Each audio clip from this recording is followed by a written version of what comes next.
Buenos días, queridos estudiantes, siéntense. ¿A qué vienen hoy a mí, estudiantes? Profesor, sencillamente porque nosotros, como literofilósofos, sabemos de su luminaria, de su inteligencia, de esa inteligencia que parece venir de Mercurio y que ilumina como las grandes lámparas de Mercury Proson, que se venden en las ferreterías más cotizadas, profesor. Y así nosotros creemos, profesor, que usted no solamente temblaba como la democracia las piernas, sino que temblaba también y estaba cerca a sus puertas una enfermedad que se llama Alzheimer, profesor. Porque parece que usted olvida la cosa, profesor. Pero son sencillamente para esa materia que usted inventó que se llama literofilosofía, de sacar de una equivocación, una cátedra premeditadamente para la próxima clase y así por el estilo. Por eso es que nos quiere hablar, profesor, de esas cuestiones de hoy en día, donde hay tantos locos esquizofrénicos que se tienen como saludables. Podemos escuchar en los medios modernos como un individuo con un odio profundo, porque se ha quitado del pedestal al imperio nacional, que es cuando un partido político o una élite o clase domina, como está sucediendo en Colombia, no sé cuántos años de poder entre unos partidos que votan gente corrupta y gente miserable, se valen de que por qué se le aumenta a un trabajador si es que el aumento de los trabajadores actualmente no es una invención de nadie. Siempre han aumentado de acuerdo a los costos de la vida, pero nunca con una capacidad para que el trabajador viva honradamente. Por eso es que cuando ya un partido crea su dominio de una clase, por ejemplo, trabajadora o en el poder, ya es diferente que un, por ejemplo, gobernador, como aquí en el Atlántico. Una vez que me lleva un compañero a trabajar a la casa de un gobernador aquí. No digo su nombre porque muchos conocen la familia de gobernadores aquí. Y muchos han trabajado allá y se dan cuenta que los perros le echan presas de carne de 10 centímetros de una cuarta los cuadrados de tetafula, lomo fino, cuestiones sin un gordito y sin nada, sencillamente para que coman y en la noche no estén durmiéndose porque están hartos. Entonces a determinada hora, y había un trabajador que junto conmigo que estaba trabajando allá haciendo una ventana, una vaina, arreglándola en casa de un gobernador aquí en el Atlántico, aquí en Barranquilla, y sencillamente uno de los trabajadores se quedó mirando a aquella bandeja que llevaban, una punchera para 2 perros, donde había más de 5 libras de carne, de puros pedazos de una cuarta de ancho y de largo, con un cuadrado, puro toro, y trozos, y esos animales se sasteaban, tanto que el individuo, cuando ya la muchacha puso eso y se fue, como los perros eran mansitos, en el día que ya nos conocían a todos, el güey cambió el almuerzo que a él le habían traído, vino, le echó la presita de él y pescó una presita de esa de los perros y se la echó al plato de él y se la trajo, y nosotros, la verdad que así son los imperios. ¿Quién no dio al imperio romano? ¿Quién? Un imperio que duró 1000 años, donde la tasa de analfabetismo era total, donde solamente sabían leer y escribir los sacerdotes del Sanedrín, y etcétera, los emperadores, el que sucedió a aquellos grandes emperadores, a Marco Aurelio y el otro, hasta que llegamos al Imperio Romano, y el Imperio Romano dura 1000 años. Nació antes, 4 siglos, 5 siglos, 6 siglos antes de Cristo, y murió después de la caída y división de la Roma en 2, en el 399 al 401, y entonces ese imperio duró 1000 años. El imperio norteamericano no llega a los 100 años. Nace allá después de 1914, Primera Guerra Mundial, y sin embargo todas las atrocidades y todo el odio que se llevan, y sin embargo aquí en Barranquilla muchos odian a alguien que lucha por el salario de un trabajador, de un campesino. Si usted viera el sufrimiento de un campesino en tiempos de lluvia con sus burros cargados en los arroyos después de una jornada de sol, muchos se vuelven tuberculosos. ¿Por qué no se va a luchar a través de una ideología política por un bienestar de un campesino o el bienestar de los trabajadores de nuestra patria?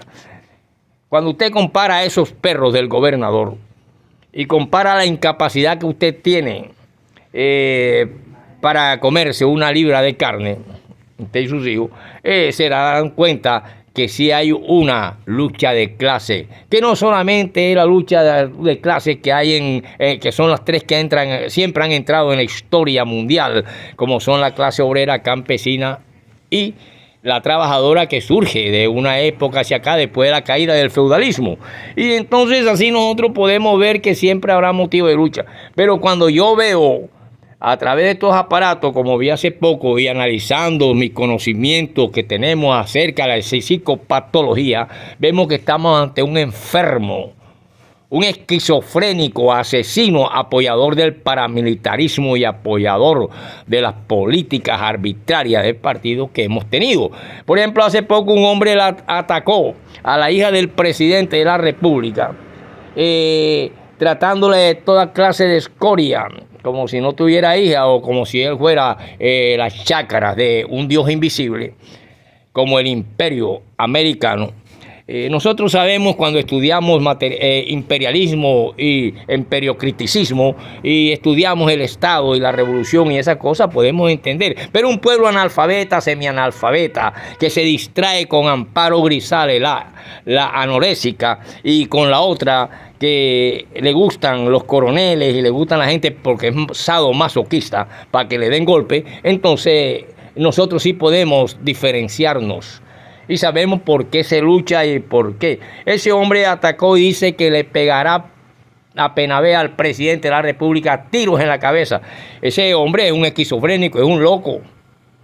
Puede asesinar hasta sus propias nietas. Y por lo tanto, el peso de la justicia y de un gobierno y de un Estado debe amarlo a relación. Porque es un peligro. Puede ver a cualquier tipo que no sea paramilitar, ni sea uribista, y asesinarlo en una cafetería, en cualquier parte. Entonces hay que tener cuidado, y si sabemos luchar a este tipo hay que levantarlo a garrote. Los locos se amansan a garrote o se le mete una inyección mata caballo para que se esté tranquilo. Y así tenemos que tener cuidado que nuestras empresas no estén trabajando paramilitares ni antiguos adecos y antigua gente que de una u otra forma pueden hacerle daño y estar metidos en las cuestiones de las violencias delictivas que hay aquí en la ciudad, como es la extorsión y esa cuestión, y por eso se necesitan que el Centro de Estudio e Investigaciones Sociales active a sus agentes para irlo descubriendo poco a poco. Yo realmente, cuando les hablo de Mercury, y que muchos de ustedes, mis alumnos, sí, profesor, porque usted es como una luminaria como esa de Mercury que viene de Mercurio, profesor, de allá de ese planeta, uno de los primeros que hay en la constelación solar, o que hay en este sistema heliocéntrico, donde el Sol domina. Porque usted de pronto sale con unos destellos, profesor, y nos dice que el no hit, no run, profesor, y usted en la clase pasada dijo no run, no run, no, sí, porque este hombre es lo que más me ron, pero también fue no hit, no run en época de Tomás Arrieta. El único hombre que en el deporte del béisbol no le batearon ni un hit, ni un run, y los ponchó a todos en una tarde gloriosa que lo inmartiró y se llamó Abner Pérez, quien aparecerá en el libro El Falso Testamento de María, una crónica que le voy a hacer antes de comenzar el libro. Entonces yo, cuando estoy viendo y analizando, por ejemplo, La Isla a Mediodía, puede ser La Isla Cubana, y otro relato de Julio Cortázar, me doy cuenta que algunas experiencias pocos afortunadas me revelaron con harta frecuencia que la mayoría de esos seres a quienes desde lejos hicimos blanco de nuestra admiración, visto de cerca, suelen inspirar reflexiones un tanto demoledoras.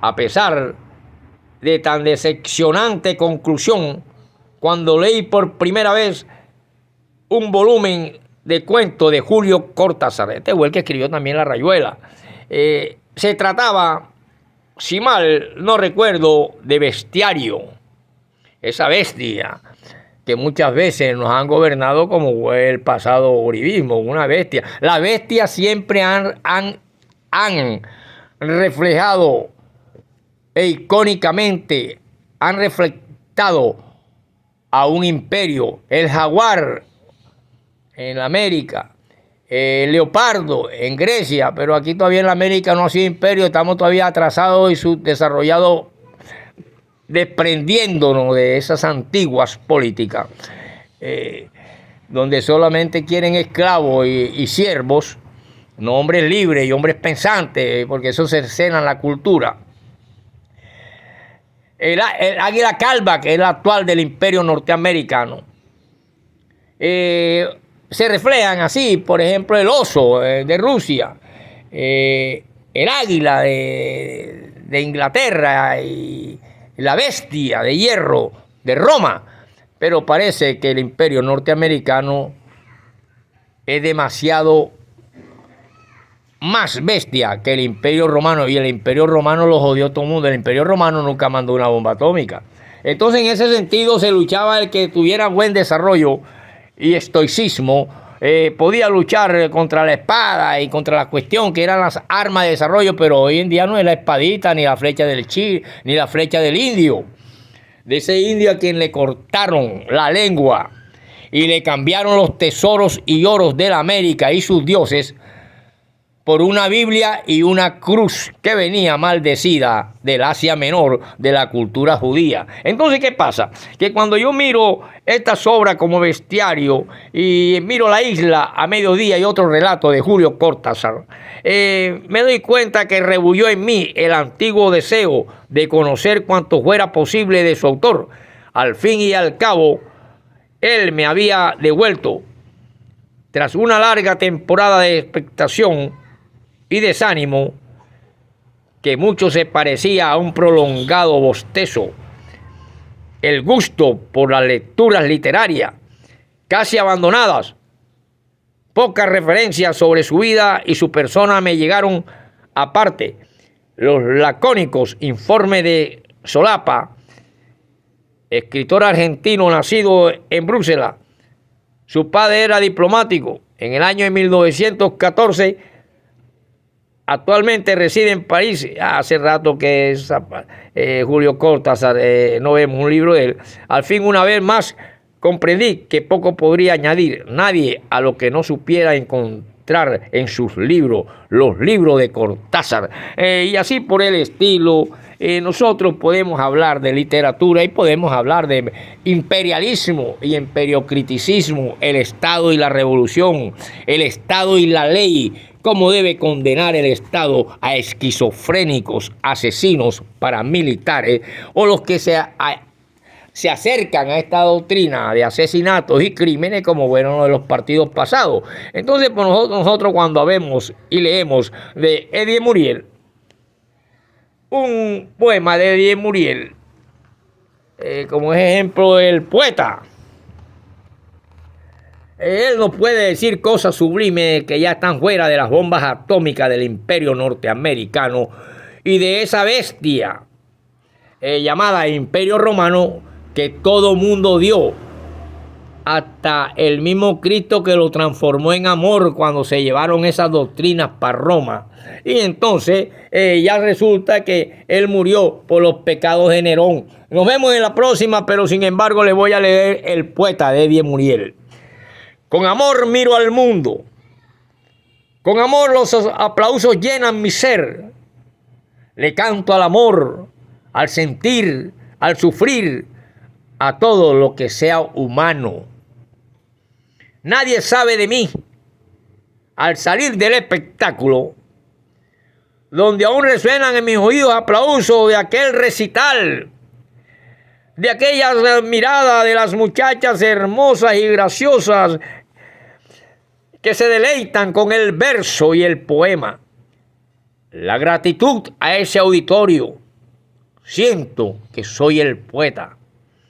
Ahora en la calle, vuelvo a mi quehacer, a mi alto saber, amar a los libros, oficio común, y dejo atrás aquel escenario donde aún resuenan los aplausos a mis versos. Nos vemos en la próxima.